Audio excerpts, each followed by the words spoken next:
Hi friends, I'm Peddiraju, impact certified trainer and wealth adviser. ఆలోచన చేయండి. ఈరోజు ఒక అద్భుతమైనటువంటి మీకు తెలిసినటువంటి సీక్రెట్ని మీకు చెప్తాను ఫ్రెండ్స్.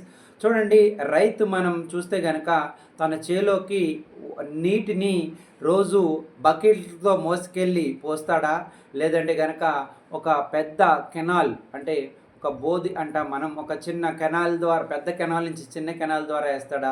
ఆలోచన చేయండి. 100% ఒక కెనాల్ ద్వారా. అంటే దాంట్లో ఏం చేస్తాడు, అక్కడికి వెళ్ళి ఒక చిన్న గట్టుని ఓపెన్ చేస్తే ఆటోమేటిక్గా వాటర్ అనేది ఆయన యొక్క పొలంలోకి ఫ్లో అయిపోతుంది, వాటర్ ఫ్లో అయిపోతుందండి.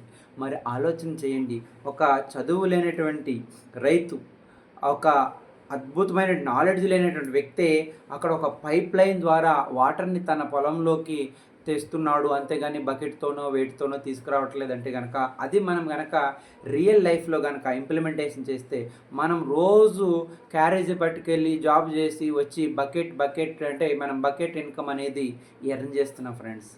మరి మనం అంత చదువుకునే అంత స్కిల్స్ ఉండి, అక్కడ అనుభవం ఉండి, టాలెంట్ ఉండి, నాలెడ్జ్ ఉండి, మనం ఎందుకు బకెట్ ఇన్కమ్ అనేది మనం ఎర్న్ చేస్తున్నాం? మనం కూడా మన లైఫ్లో ఎందుకు ఒక క్యాష్ ఫ్లో, ఒక పైప్ లైన్ ఇన్కమ్ అనేది క్రియేట్ చేసుకోకూడదు? ఈ రోజున రిచెస్ట్ పీపుల్ అందరూ కూడా పైప్ లైన్ ఇన్కమ్ అనేది ఉన్నాయండి. ఈ రోజున ముఖేష్ అంబానీ తన ఆస్తిని అంతా కూడా మన ఇండియాలో ఉన్న జనాభాలందరికీ కూడా పంచిపెట్టేసినా కానీ మళ్ళీ వితిన్ 5 ఇయర్స్లో అంతా కూడా అమౌంట్ అంతా కూడా ఆయనకి బ్యాక్ వెళ్ళిపోతుంది. ఎందుకంటే జియో ఛార్జీలు పెంచేస్తాడు, పెట్రోల్ ఛార్జీలు పెంచేస్తాడు, రిలయన్స్ డిజిటల్ పెంచేస్తాడు, ఇప్పుడు ఇంకో వచ్చేటువంటివన్నీ కూడా డయాగ్నోస్టిక్ సెంటర్స్ వస్తున్నాయి, వాటిని పెంచేస్తాడు. మళ్ళీ అమౌంట్ అనేది ఆయన బ్యాక్ వెళ్ళిపోతుంది. దీన్నే మనం ఏమంటామంటే కనుక పైప్ లైన్ అంటాం. మరి మీ లైఫ్లో అలాంటి పైప్ లైన్ అనేది మీరు వేసుకోవడానికి రెడీగా ఉన్నారా? ఉంటే కనుక 100% అలాంటి అవకాశాన్ని నేను మీకు అందించడానికి రెడీగా ఉన్నాను. దానికోసం ఈ డిస్క్రిప్షన్లో కనబడుతున్న నెంబర్కి మెసేజ్ చేస్తే మా టీం మిమ్మల్ని కాంటాక్ట్ చేస్తారు ఫ్రెండ్. థ్యాంక్